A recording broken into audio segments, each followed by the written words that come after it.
Hello everyone, I'm Caroline Sweeney. And I'm Diane Hoffman. You're watching Off the Presses, the show that recaps the biggest news of the week around the Tri-County area and previews articles to come straight off the pages of the Pottstown Mercury.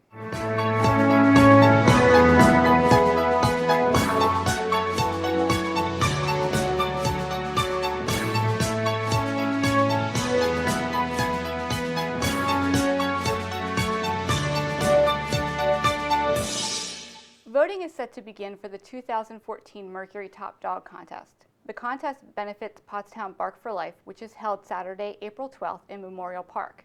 The pup that raises the most money will win the title of Top Dog and will be featured in an upcoming print edition of the Mercury. Voting will be held until April 18th. To vote, pick up a copy of the April 3rd edition of the Mercury for your print ballot. Circle the photo of the dog or dogs you are voting for and write out a check for each dog. Votes cost $1 each and all proceeds go towards the American Cancer Society. Full instructions can also be found on the ballot.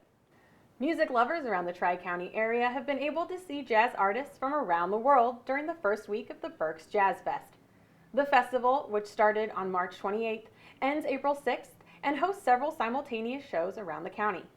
In Boyertown, the festival is happening at the Other Farm Brewing Company, which is hosting 5 Jazz Fest events. On Friday, April 4th, there will be a special performance by the Cider House Band, led by local legend Henry Freecon. Full concert and ticket information can be found on the website berksjazzfest.com. Bobby Rydell, the Duprees, and the First Ladies of Rock and Soul came to Pottstown Saturday night. The 60s icon brought a crowd so big to Pottstown High School, concert goers had to park blocks away. Rydell sang some of his classics like Volare, Wild One, and Sway. The First Ladies of Rock and Soul and their band recreated the unforgettable sounds of the Supremes, the Ronettes, and many more. Our editor, Nancy March, got a chance to see the crowd from the stage when she was serenaded by the Duprees. We'll be right back. Take advantage of gold's record prices and bring your scrap gold to Douglas Diamonds at our Pottstown store for cash now. 1300 North Charlotte Street in Pottstown. Call 484-941-6453 or visit our website at www.douglasdiamondscorp.com. Looking for a flexible job? Need to make your own schedule? Chestnut Knoll at Home is seeking reliable, mature individuals for at-home caregiver positions. At-home caregivers are responsible for providing assistance to individuals in their homes.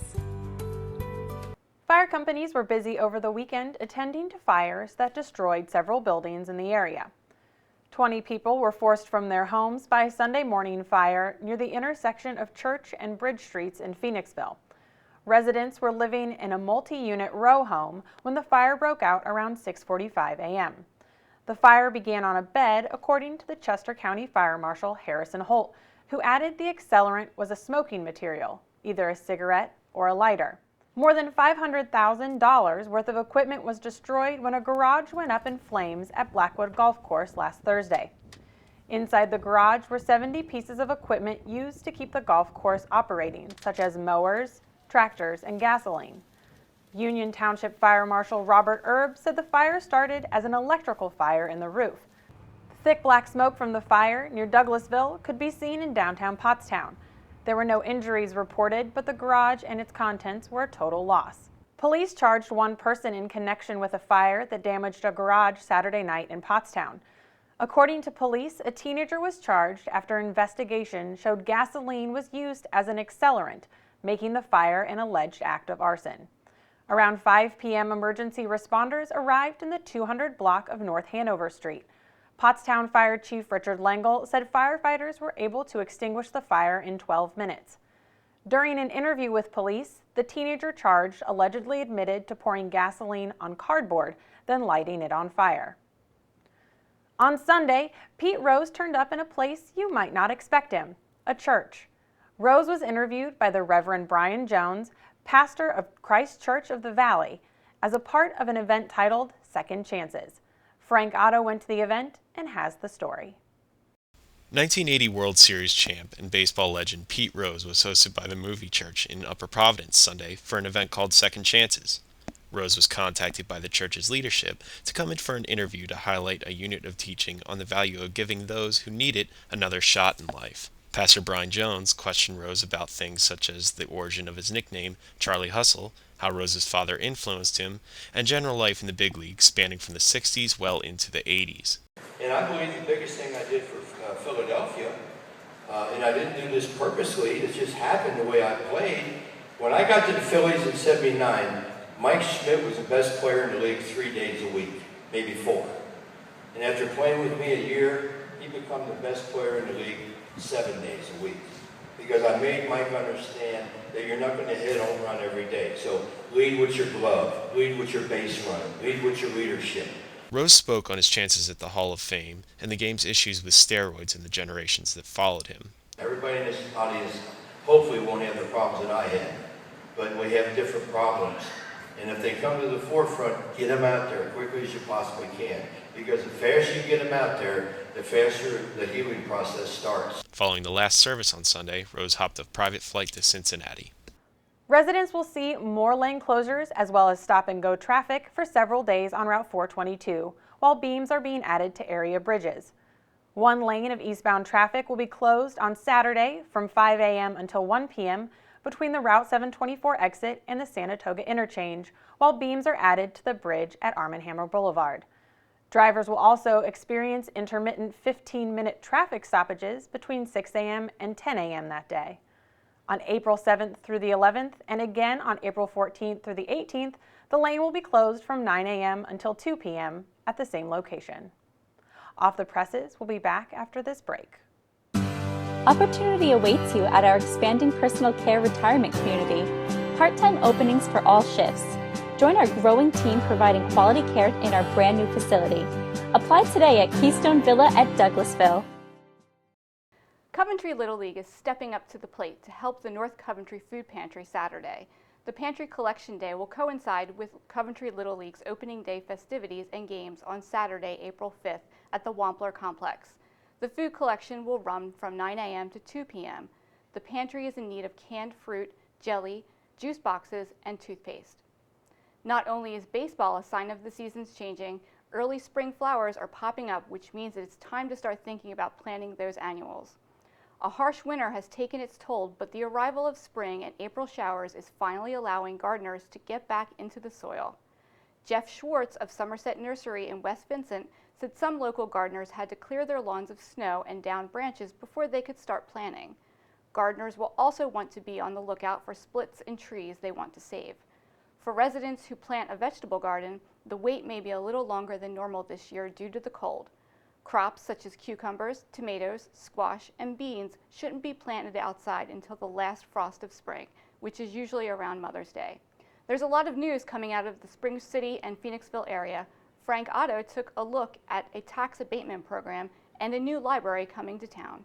The Spring City Public Library is well on its way to completing the transformation from its start as a one-room schoolhouse to a 21st century community information center.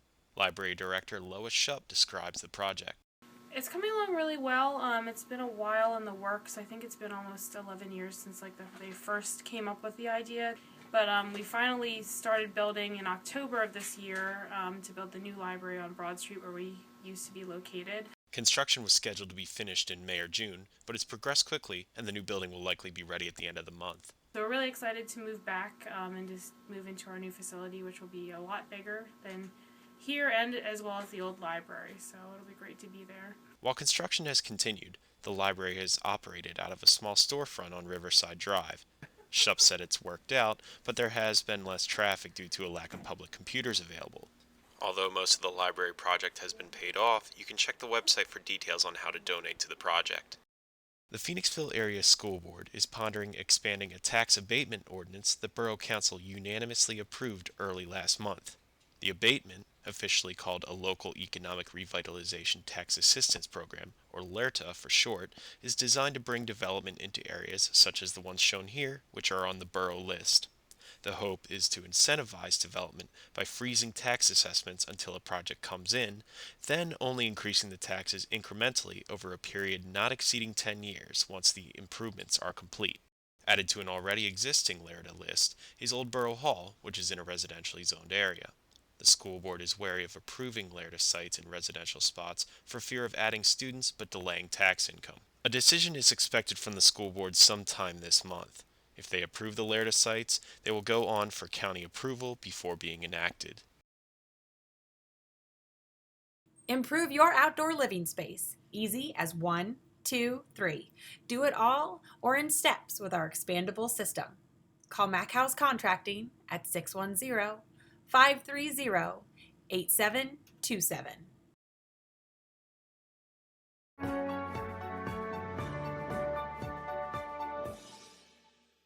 Hi, this is Mercury Sports Editor Austin Herzog on sports. Wet weather has done its best to dampen the start of the spring sports season, but area high school teams have soldiered on over the past week. In fact, the last week has featured a number of Pioneer Athletic Conference championship game rematches from a year ago. Last Friday, in boys lacrosse, Spring-Ford renewed its rivalry with Owen J. Roberts, teams that have faced off in 8 straight Pac-10 title games every year the league has existed. The Rams used a strong start and came away with a 10-7 victory over the Wildcats. Spring-Ford goalie Matt Meserly stood tall with 15 saves, while attackman Alex Marty scored 4 goals and an assist to lead the way for the 3-time defending league champions. On Tuesday, the Boyertown and Spring-Ford softball teams faced off in a rematch of last year's Pac-10 final. Spring-Ford's Cassie Alexi delivered the big blow, a 2-run double in the Rams' 3-run third inning to help Spring-Ford come away with a 3-2 win. Pitcher Jenna Lee came away with the win, allowing 2 runs on 5 hits before Amber Sergis threw 2 2/3 scoreless innings to preserve the win. In baseball, the same 2 schools, Boyertown and Spring-Ford, faced off in a marquee matchup. The Bears jumped out early with 6 runs in the first 2 innings on the way to a 6-2 victory. For the 2-time league champions, Dalton Hughes was 3 for 3 and scored 2 runs, while pitchers Tyler Bauman and Sean Pavlik combined to keep the Rams at bay, allowing 7 hits in the game. Also Tuesday, Daniel Boone's Zach Hefner threw a no-hitter in the Blazers' 4-0 win over Red Lion. Hefner struck out 10 in his outstanding start. Looking ahead, the busy spring sports season continues with a full slate of games on Friday. On Saturday, the Hill School will dedicate 2 new athletics fields, the Harry L. Price Field and the William West Hauser Track. The dedication ceremonies will precede the Hill track and field relays and a boys lacrosse game between Hill and Mercersburg Academy. And now, we go to Frank Otto with a story on 2 members from the Broad Street Bullies from the Philadelphia Flyers. Broad Street Bullies Bernie Perrant and Joe Watson came out to Powerback Rehabilitation for a pep rally Tuesday in which they signed autographs and took pictures with fans of all ages. In the event, Perrant kept his glass-half-full look on life. I remember when we were introduced the first year, 1967, to Philadelphia. We were on the float on Broad Street, and about 10 people showed up. 7 years later, we won the championship, and we had over 2 million people in the parade. You know, so it tells you the kind of people I love. It's my family, everybody's family. That's why we all stayed here. And everywhere I go today, I feel I'm part of the family, and it's a beautiful gift. For more than an hour, Watson and Perrant posed for pictures and signed autographs for the fans gathered. 40 years later, the two, along with their teammates, are still venerated for their cup runs. You know what? We came along at the right time where a bunch of Canadians came down from Canada, and we won back-to-back Stanley Cups in 74 and 75. And I talk to people today that they can remember where they were when the Flyers won the Stanley Cup. I never realized our popularity would continue this long into 40 years later. The current Flyers are in the midst of a playoff hunt, narrowly trailing the New York Rangers for second in the Metro Division.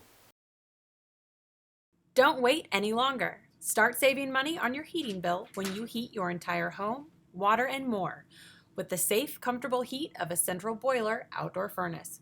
Call Keeler Service Center at 215-723-8445 or visit KeelerServices.com. McConnell's Refrigeration has a huge inventory of refurbished refrigerators and restaurant equipment. Local delivery is $25. We service all makes and models. Call Rob at 610-469-6107. That does it for us this week. I'm Diane Hoffman. And I'm Caroline Sweeney. You can find the most up-to-date news, weather, sports, and entertainment at the Mercury's website, pottsmerc.com.